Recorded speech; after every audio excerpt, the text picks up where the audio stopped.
Closer. Yeah. Like, where? Lower. Okay. Yeah. That's good. Hi, and welcome to another episode of Queer, Black and Awkward. My name's Orion, and thank you for tuning in thus far. It's been a year, still going strong. Today, I have next to me... Hey everyone, my name's Kiyani Booker. Introduce yourself. Yes. So I'm Kiyani Booker. I'm like a community organizer. I'm also a youth consultant with the City of Toronto. I also work with Youthline, if folks are familiar with the LGBTQ Youth Line, servicing Ontario. I identify as super pan and super queer, so I'm super glad to be here. Great, that's amazing. And also, you can catch the podcast on any platform you listen to podcasts, so check it out, leave a star, review, whatever. Anything is appreciated. So before we dive in to the questions, I usually ask my guests what's their mood and color. So I'll go first, and then you can tell me yours. My color is green, cool. Since I'm wearing green. If you're not watching on YouTube, I have like a green turtleneck. And my mood is golden. Nice. What's your color and mood? I think for me right now, my color would probably have to be purple. And to go with that, I think my mood would be like pink. Yeah. Okay. Representing something kind of like, I feel like things are changing but also growing, and hopefully soon it'll be spring. So yeah, that'd be my mood. Yeah, I'm very hopeful soon. I'm over winter. She can leave. We're done. Never come back. We're breaking up forever. I'm over it. Next season, please. Next, yes. So you said that at the beginning that you're a community organizer. Can you go like more into depth of like what your job entails? Yeah, of course. So basically it's been about a little over a year that I've been doing the work with the city. So I was specifically hired to sort of like take the lead on this work also as a community member. So I identify as like Black, Afro-Latinx, and so I was also hired because there's been a concrete lack of like consultations that have been like more inclusive and respectful and also like community driven. So then they hired me on board on contract to sort of like in the hopes that my consultations would be like a little more comprehensive, and then we'd have more results out of it that are a little more representative of like the voices that our community, the diversity, I guess, of the voices in our community, specifically being the trans, two-spirit, non-binary community, but also deeper into that. Specifically, I'm doing consultations with Black and Indigenous folks only. And so the purpose of that was to sort of call on the people that were often like left out before or not consulted adequately at all or respectfully. So I'm just trying to like work through that and do my part. Like I totally love the work. As much work as it is to do, I feel like it's really necessary. And so we're hoping at the end of it to have a finalized service plan that's specific to, that's going to impact trans, non-binary, and two-spirit folks that are living in Toronto. So hopefully for the better, but we'll see. Yeah, I know. You never know. But that's pretty interesting. And like in your field, can you tell me like some of the lessons that you have learned and Yeah. like if you like applied it to your life in your personal life, or Yeah, I think, yeah, so if I think of maybe a lesson I learned is that, like, there's always things to unlearn. And so something I learned through the work that I do is it makes you like confront, it puts you in like uncomfortable positions, like confront even like your own like biases or like unhealthy coping mechanisms or sort of like habits or like beliefs we've been taught so much even about ourselves. And it's kind of like been a way for me to also like sort of dive deeper into my healing, if that makes sense. So as scary as it kind of was to start the work, because I've never done it like work like this in my life, so I don't have a lot of experience, you know, like other community organizers or activists where they're doing this all the time. This is just my first time. So I feel like a lesson has just been like, like always trying to like get closer to that discomfort instead of further, because I feel like usually in the past I would run from it. But now I'm trying to like welcome it and find what lessons there are in discomfort instead of sort of like, you know, I think sometimes we tend to push it aside or deny it when we're feeling uncomfortable. So just trying to learn what that could teach me. And I think like another lesson too would just be like, if I'm feeling like I failed or I didn't do well enough on something, just sort of, you know, taking that time to like recharge, re-energize, and like go back at it again, because nothing technically really is, for me at least, like I try to reframe it as not so much just like a hardcore failure, like I'm not good at what I do or what I love, but more that sometimes like, you know, mistakes happen, or, you know, that was a learning opportunity. You could take it that way and then keep trying harder. So yeah, I just try to ride harder for my community and like learn from my mistakes along the way, or learn from like the people in my life who have kind of like mentored me on or supported me at the city. It's few, but there are folks there who like have really helped me out. And so yeah, I'm just really grateful for the opportunity. And yeah, I feel like I've learned a lot. I'm still learning a lot though. It's like more a process, I'd say, than a destination. Like I'm done learning everything, but I'm really excited. So I'm like still in the middle of doing the consultations and the work, and planning a community event that's coming up. So I've just been like scrambling to do all of that at the same time. Okay, that's interesting, especially when you were talking about like being comfortable with being uncomfortable. Yeah, like that getting was, comfortable with it. That one was like preach, because like me is like the same. Like but for me it's the same and kind of the opposite. I dread being comfortable. Then when I'm being comfortable, I'm like complacent, and I'm not growing, and I don't like that. So I'm like getting used. I'm like putting myself in uncomfortable situations. Yeah, or sort of like, and the way like I could think of it is like just enough that it challenges me, not so much that because everyone has like a threshold, so I'm still learning mine. But it's kind of like when I tried new things, like even taking this job at the city, or doing the emotional work that I do with like Youth Line, it's kind of like you do that work, and it takes you to an extent of feeling like, oh, this is a little awkward sometimes, or a little like tough to navigate certain conversations or topics.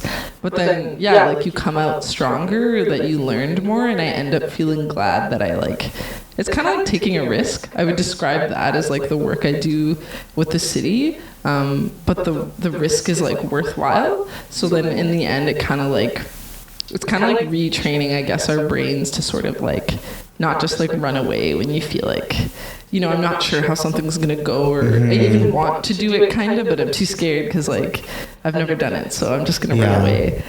So I just decided to sort of take a different approach this year, and I feel like it's been like really, like for me, it's been like really empowering or like really helpful. I've like really enjoyed all the people I've met and stuff so far, and the lessons I've learned. I don't think I would ever learn them if I just sort of, you know, like you stayed in what's familiar. Not that that's necessarily bad all the time, but you don't really. I think there's a lot of experiences. Evolve or grow. Yeah, like I'm not really going to evolve to who I feel like I might be meant to be. So that's kind of why I took the decision to sort of like just go for it. Yeah, and then deal with it after. Yeah, like have like a good support system. Like if something happens that we could like talk it out, kind of like how we are now if something's uncomfortable, just learning to communicate that instead of just, because realistically it's impossible for no, you know, uncomfortable moments to ever occur, even if I wanted to prevent, you know what I mean? Mm-hmm. Yeah. So yeah, that's what I think. Yeah, and in your field, like usually like the people at the top are like white men.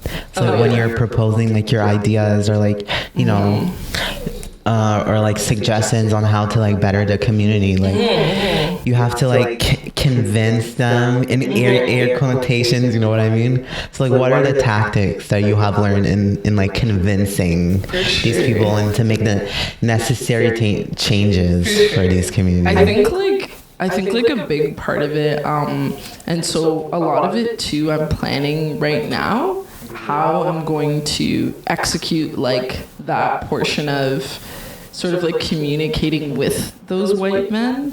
But I feel like something you have to do is kind of like, it kind of sounds weird, but sort of try to like talk or like speak their language in a way that makes sense. You know what I mean? Like it's like strategic.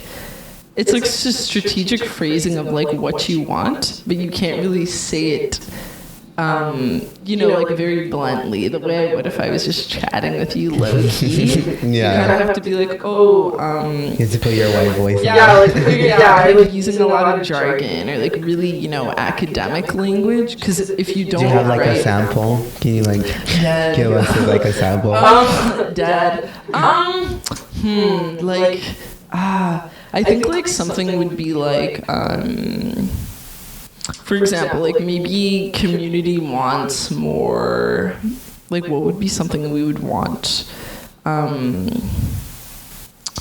Like more opportunities for like recreation or something, like maybe cooking classes or like opportunities. After school programs. Yeah, like after school programs and things like that, or like just places to chill. But I wouldn't say like places to chill or like places to like hit it up and have a good time. Like I have to be like, you know, what would you say? You know, like as a community, we're like requesting like conducive spaces to like creative learning and like active engagement with like other youth in the hopes of like attaining more like educational advancement and like stuff like that. Like you can't just write like, we want to like turn up at a community center. They're not gonna like, they'll be like, well, why do we need this? Like, why does it have to be a specific space for you guys, if that makes sense? Like, because I'm like someone who's like really into having closed spaces as well, but that's something that it might need like a little more convincing, but it's all about like how you phrase it. And I feel like some things can only be appropriate or be done in like properly, if that makes sense, if it's like led by us and like it's a closed space for us and by us, because usually when things happen without us, like I'm sure you're familiar with other policies or things being passed about us as like BIPOC, trans, two-spirit, non-binary people, it ends up being like really, really harmful. So that's why I try to like advocate. So even my upcoming event is like a closed space.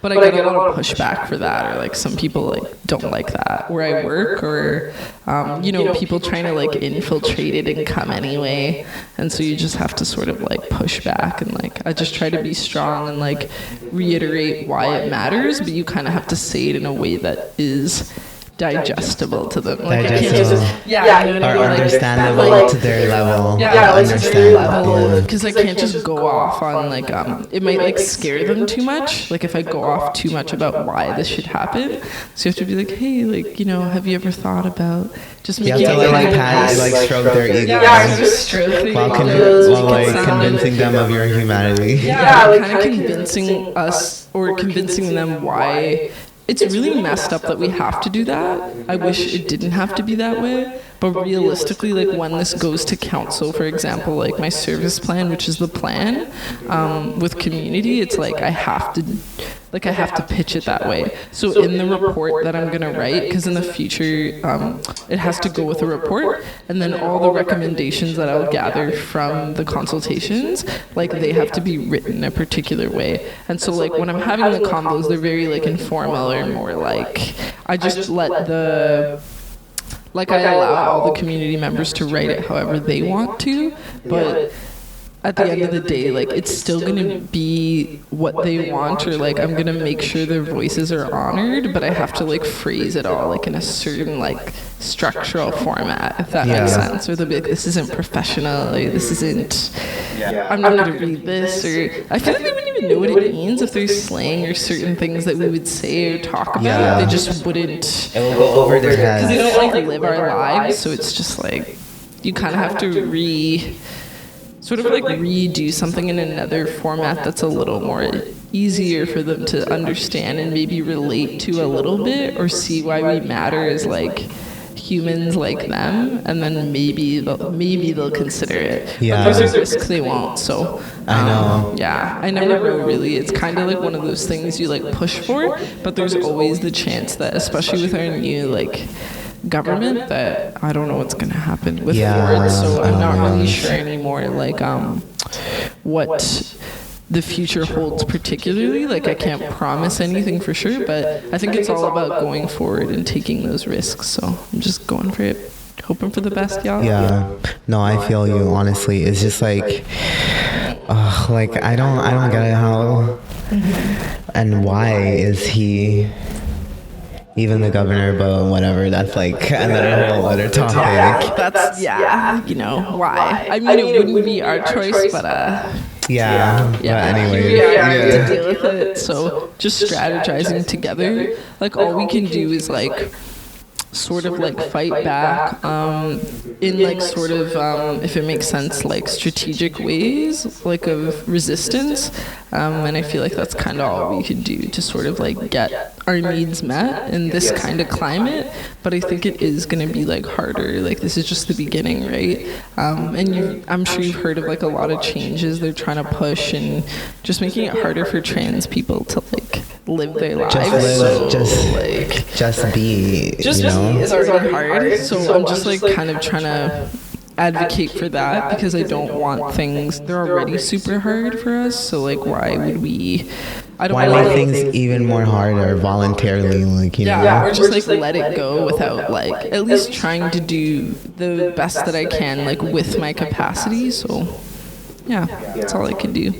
Yeah. And what would you say is the changes, positive and negative, that you would like to, positive or negative, that you would like to see in your field, and how do you think it can be achieved? Ooh, good question. I think like for positive changes I'd want to see, like one of them for me, like it would just be a win to just have, so I'm planning the event in May. So that's going to be the one where it's a closed space for Black Indigenous folks to come together, just like community gathering and like having conversations that I've set up like based on a series of questions, just getting folks to like literally just in a safer environment, not that anything's ever perfect, but just talking about what their needs are, like what their lived experiences are, and like what if the city can do something about it, like what would they want them to do, and like what supports would they want for the work that they want to lead, right? So those are the kind of things I talk about, and I feel like for me that would just be a positive win, like just to like have the event and like have folks come and like just be like with that community, like kind of like space and love and like be with that energy. Like it just makes me so happy that just doing things like that would be like, I feel like I've already impacted like people's lives in like so many different ways by just like pushing hard as the only trans like staff who's like doing this project at all. Just like seeing it come together like that, if that makes sense. It'll just be like emotional and like, I don't know, I just feel really happy. Like it just like it's gonna like make my day or my summer, you know, since last year that I've been like working on this.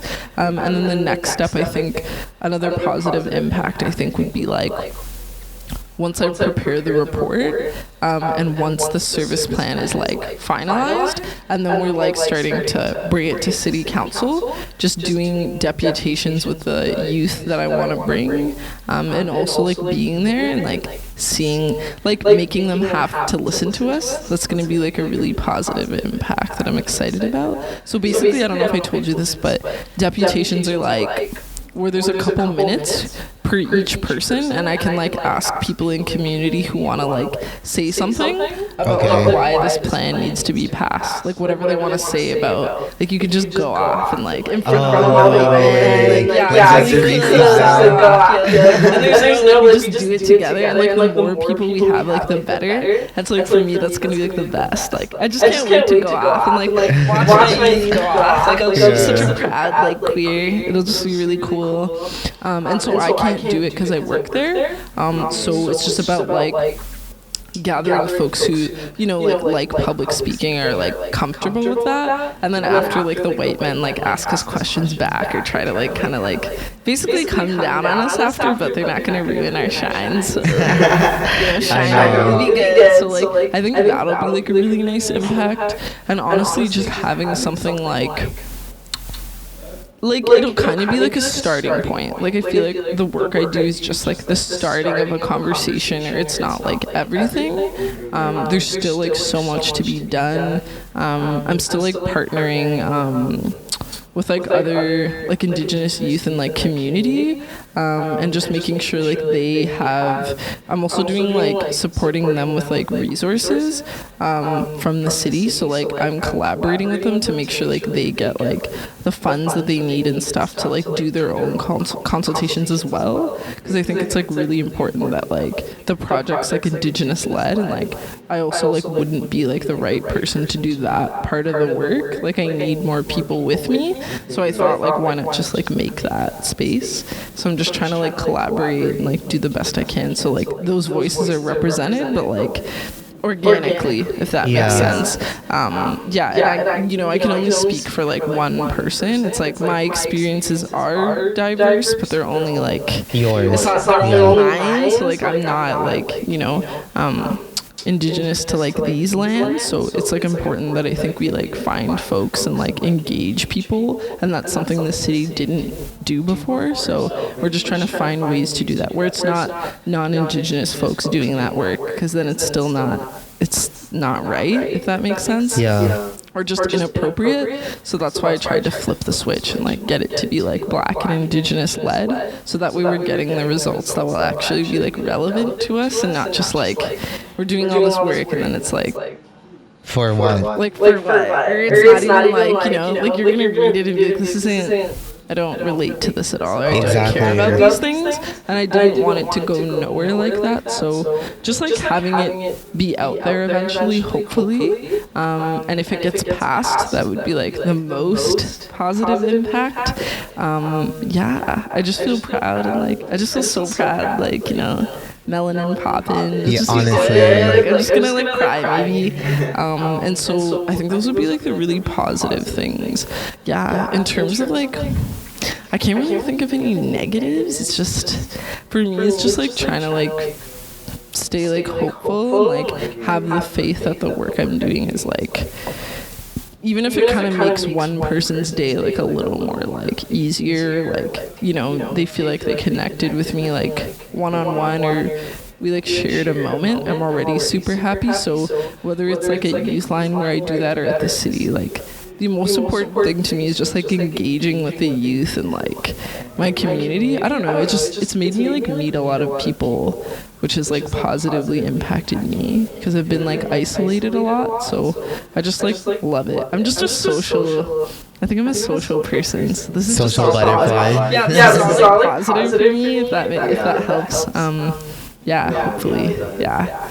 I would say so. And like, since you're working like with youth that are like trans, non-binary, and all of that, did you see like any differences on how like their generation handles like that whole like, you know, sexuality and gender versus like our generation?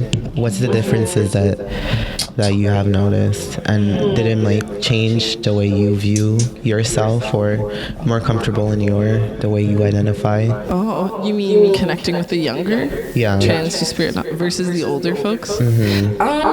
Yeah, like I think, yeah, for me it kind of like, so I guess an example would be like through speaking to like the younger two-spirit trans and non-binary folks, it's like we have like very different needs, and I think we're living in a very different time where things are getting like more expensive, and like, you know, resources and like the climate and everything's like changing like very rapidly. You know, like back in the day, I think there were still things going on, but it's different. And so like that's kind of like what the youth have shared with me. I feel like through them I've also learned like a lot of like different or like sort of new terminologies, if that makes sense, that kind of have like come up. What kind of terminologies? So for example, like even ones that I now like, what's the word, identify with, that in the past I wasn't familiar with, like even like what? A year ago, like being non-binary, or like like for me, like I identify as like Latinx. That's like all these things. But I feel like Latinx has been around for a while. No, it's been around for a while, but it was kind of like through hanging out with like more folks like me, you kind of like realize you are too, if that makes sense. Okay. It's just yeah, kind of like that's what being trans is like for me. It's kind of like you already know it's there, but people like help bring words to like your experiences. Like I find like hanging out with like younger youth is like kind of like that because they have all those. They're just like in. They have all the information at the fingertips, so they know how to label and like everything. back in the day, like we didn't have like internet that way, or I didn't have like a smartphone all the time, or like, you know, like these youth in high school that I talk to, or like, you know, like in your 20s, it's like you have access to like constant, like whatever you want to look up you can find out.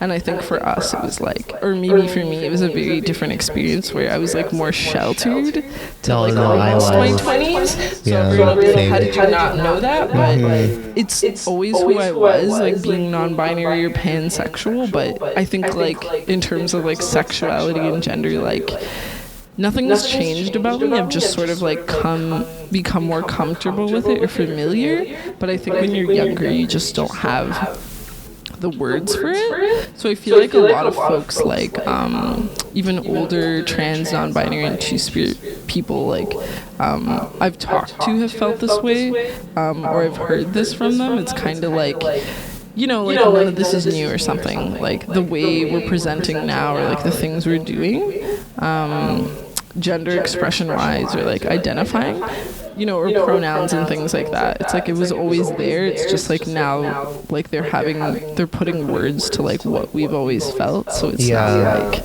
you know, like people have been doing this stuff or feeling this way for like generation forever. Yeah. Like being like queer and trans is not like everyone's like, ooh, like so new. Oh, this is so trendy, like what people like think about us. But I think it's more like we were always here. It's just like now you guys acknowledge our existence. Over time, people are like slowly like giving access to more like healthcare, or we have like more opportunities, or people are sort of like acknowledging us as human beings. But it doesn't mean that like before it was just like nobody felt that way or nobody was non-binary. I think it was just kind of putting it into context. So like I feel like they help me put it into context, and it was also kind of reassuring because I'm like, okay, cool, like I can envision myself like getting older like that and being super awesome, but also knowing there's a lot of elders like who are trans, two-spirit, non-binary, and super amazing, that I feel like I encourage a lot of youth to connect with, because you learn a lot from people that are also older than you. I find that you wouldn't,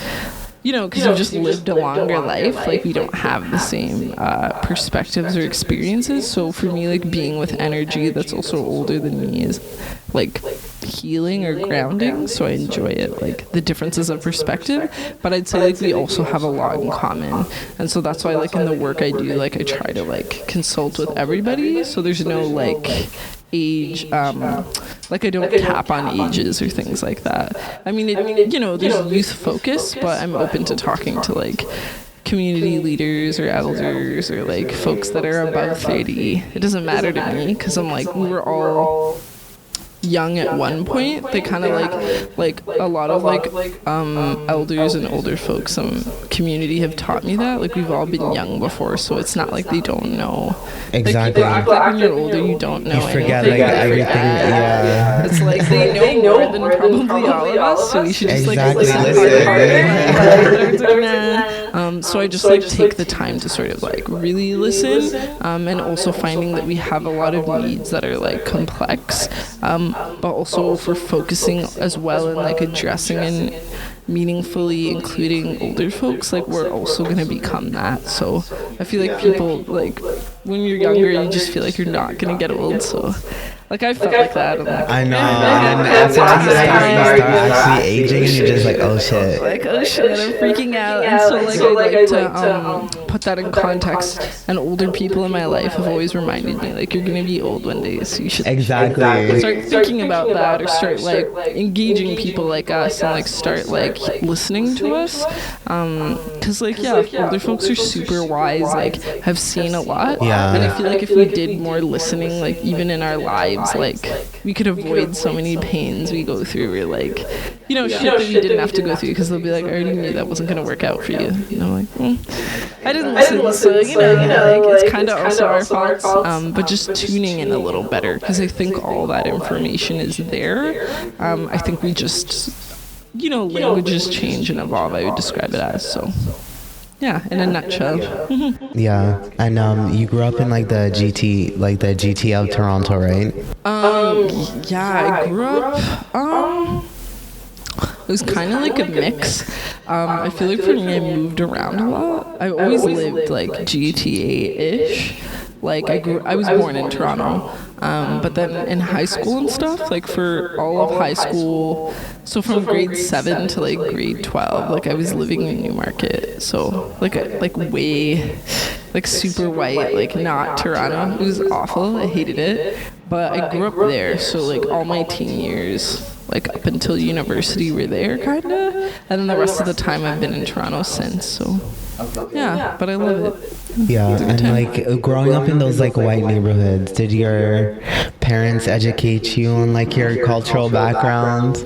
Because you know, like if you're growing up in those white neighborhoods, like you need a balance, right? Yeah. Did your parents ever educate you on your background, or you just had to figure that out on your own? Yeah, you just have to like blindly like sort of like go into it and try not to crash. I feel like for me, because my parents came here when they were really younger, they just like did the best they could do. So their mindset was kind of like, if we move to the white like boonies, it'll be like safer. So there'll be like less crime and like basically code for like less like BIPOC people. So you're gonna be like safer. Like that was their kind of selling like point. internalized like I would say, and I don't like blame my family or like I've gone and like worked through it. Like sometimes I feel sad or upset about it, but I think like what happened is like you're just kind of beaten down when you get here, that like you have to fit in and you have to like not be super black or not be like super, you know, Latin. So I feel like they tried to like sort of like repress that in a way. So like growing up in Newmarket was kind of like my dad never taught me like he was already like from the jump, because my grandparents aren't super into their culture, I would say. Like, they don't really embrace it. Like, they'll just be like, we're Canadian and we've like arrived, and like there's no like like I've never visited Jamaica with them. They never talk about it. I don't even think they've ever gone back really since they came like 40 years ago. Like, there's just zero, like, we've like hard assimilated. So like I think a lot of it was like very off balance or super harmful because I didn't have anyone else to talk to or relate to. Like, there's literally no black people almost, so it's like, and nobody's trans or queer almost, like you're just on your own. And so it was actually like really lonely, and I think some ways my mom tried to, like, if it was cooking or something, she's really into that and like supporting me and teaching me like traditional things like we always do together. But every other way she's kind of like, yeah, like I don't really see the racism where I feel okay or I'm fine here. They just like can't relate. They're like, it's more in your head, or like they don't even believe that I go through shit. So I kind of like stop talking to them about it, if that makes sense. Like it's like more painful for me because the like even though we're the same sort of people, like they have like another different way, like it's like a way mindset. of dealing with it where like you probably met people like this, but they like deny it because it's like too painful. So they're just like, if we believe we're like everybody else, then we are. And I'm like, okay, but everyone's treating But me reality is and I no get matter bullied, how like, much you don't want to believe it. yeah, and I would still get bullied every day. Like, this is not chill. So it just kind of traumatized me. So I'm like, I never really go back, almost never. I'm so glad we moved and that I survived it. But I would not recommend it for any black families. Like, not a good This time. whole like white No. neighborhood, yeah. It's not worth it. Like, literally, even though, yeah, we had a nice house or something, like, I'd rather live in, like, the smallest house ever if it means I could, like, be around my community. Like, it was so bad. Like, it, like, changes you. I don't know how to explain it. And then you have to unlearn a lot of toxic things you're taught. Like, I was always told, like, I was super unattractive or super, like, people would come up to me and be like, Tell you that to you're your face. yeah, like, oh, like, you're kind of pretty because even though you're black, like, wow, or like just like rude or like very tokenizing and like fetishizing because like, you know, like white people there have like zero exposure almost. So like, I mean, it's already bad wherever you go with them, but like there is like the worst. Like, they're just like no filter. Like, they're like, I don't know, like, I've just never really seen anyone like, or people don't get that I'm Caribbean, if that makes sense. Alright, like they don't believe me because they're like, oh, but like your hair, like just like really ignorant, like, Yeah, I know. it's like not everyone, like you're Jamaican, but like, you know, you don't look like Bob Marley or you don't look like, they just like don't get it. It's like not everyone looks the same. Who's like, And just because you see them on like in entertainment doesn't mean that's like every black person. yeah, but that's all they have, right? Because the danger about living there is like all you have for like representing BIPOC people is like what you see on TV. So they think we're all like into rap or like Or we're fucking, like athletics, drinking, we're like sports, or like drinking, entertainment. like athletics, or just figure like entertainment or like a sexual sort of object. And so like I just grew up being like really uncomfortable, so now I kind of like steer clear of those experiences. But it's like for me to kind of always it's like a reminder that like you're never really safe, if that makes sense, because I know like that's kind of how like like white people like see me, or like they've grown up, because when you like grow up in whiteness, that's like what you're taught, so it just comes out when you're in a sea of like only white people with like nobody else to like back me up or help me through it. It was just like really lonely. Sad times, I would describe it as. Happier times now, but very like isolating. So we're reaching like the end of the podcast, and at the end I always ask my guests what's a queer awkward moment they have lived during their lifetime. Doesn't have to be queer, just an awkward moment whenever, present, past, future, present, past, whenever it happened In the past, yeah. right. So I was reflecting on that when you asked that, and it's something that happened last week, like just talking about like being Caribbean or like how Black folks can look so many different ways, and oftentimes like I'm not seen that way, so it's just like really funny when I meet people. And so I'm in my building, and literally I have like a Russian, like this white guy, my neighbor, and I see him in the hall downstairs, and we're not talking, like I'm just trying to leave. It's like a snowstorm, and then I'm standing there like waiting for my Uber, and he just like no context like walks up to me and just like grazes my hair and like touches my face, and I'm like, what the fuck? Someone just plays I know, don't touch that hair.